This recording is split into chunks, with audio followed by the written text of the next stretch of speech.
Last week, I finished my very first Christmas paint by number and it turned out so beautiful. This week, I'm going to get started on my next one.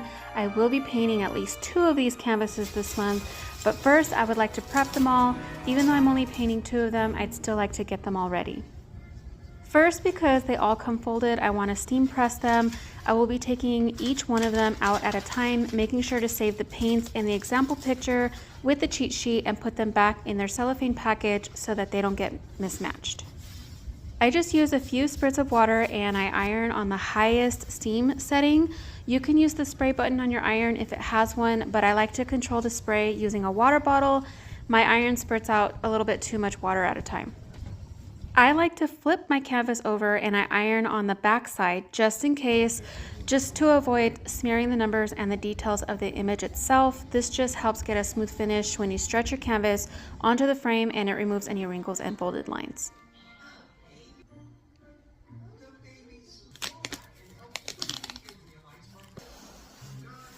Okay, so my husband enjoys this part, so he will be stapling them on for me.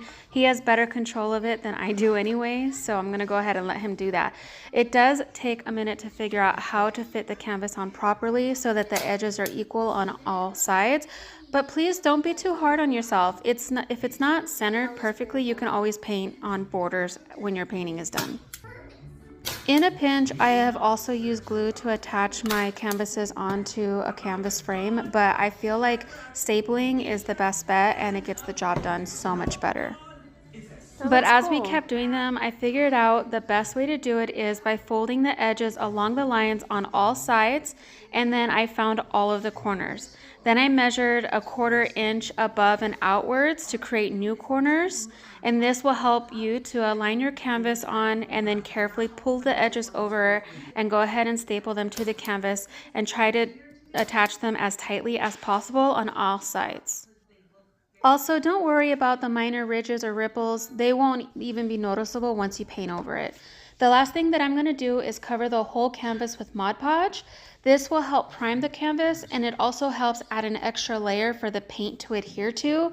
Gesso is also good, but all I have right now is Mod Podge, so that's what I'm going to be using. And sometimes I'll even go over that with a light coat of white paint to dial down the numbers so that I don't have to layer as much paint over those numbers. I hope all of this information helped, so let's go ahead and get to painting.